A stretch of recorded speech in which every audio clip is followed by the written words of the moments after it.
biology is one passion, but around 35, I realized that actually my main passion is really literature. So first I just wrote during the nights, and then my first 3 books appeared.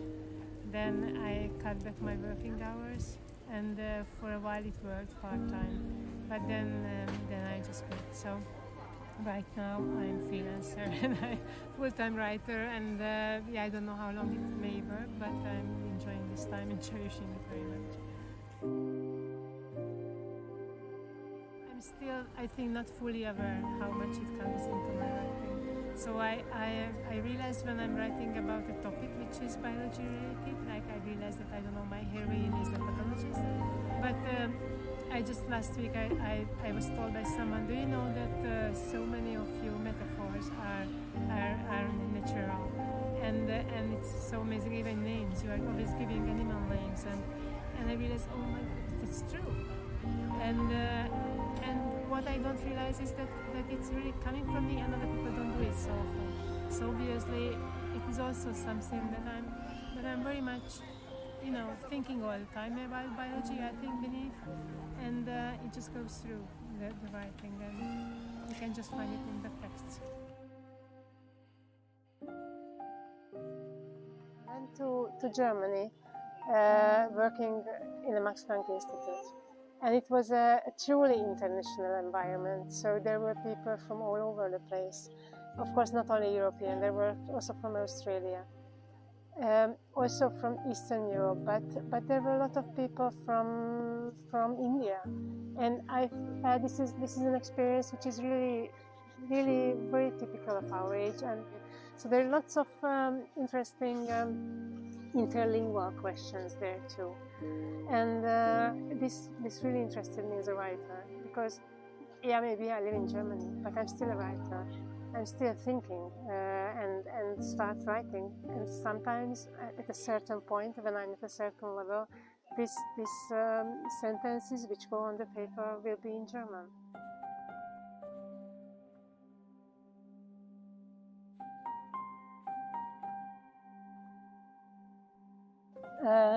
Yes, really a lot of parts of these small fragments deal with violence, and deal with the body's response to violence, and also deals with the body in itself. So, like in the first part, Teréz, the main character, she's caring for elderly people who are going to die. The second one, she's working in a hospital, so she's trying to cure sick people. And the third one, she's only dissecting people who cannot talk at all anymore. So it's like also without dealing with the body. So Teréz was raped, and now she's dealing with the bodies, and she's trying to start to revitalize them if it's possible, and failing, of course, because these are at the end only dead bodies what she's dissecting, because then she's a pathologist in the third part. These 3 parts are somehow the expression of 3 different possibilities of a life. Like we start with a child, we see something that happened with this child, and then we see somehow 3 different grown-up women who develop their life in different ways. But it's always the same starting point. It's always the same girl and the woman who she became.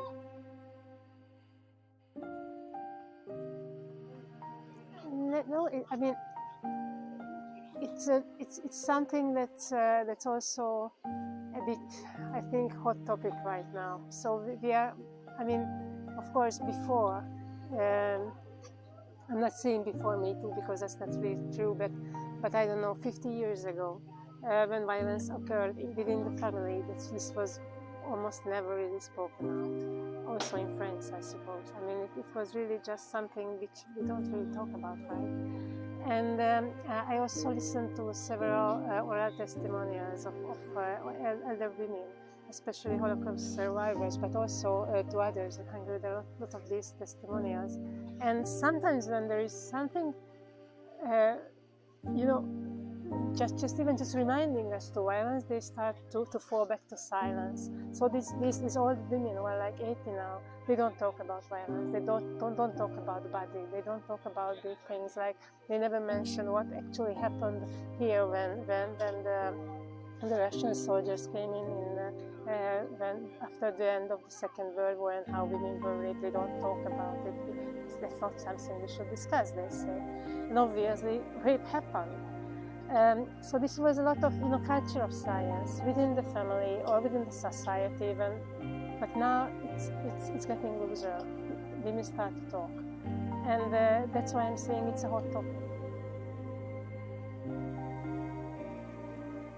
So it's difficult to leave the Hungarian experiences there abroad, but it's also difficult to bring our foreign experiences back to our native country. So there must be some sort of exchange, but this exchange is not easy at all. So it's not happening naturally. We really have to struggle, and well, very often people don't really want to listen to this because they are very comfortable here and they don't really want to learn what I learned outside, or they are very comfortable in Germany or France and they don't really want to know what I can bring in. So this trade is not, sometimes it's working beautifully, but very often it's not very easy.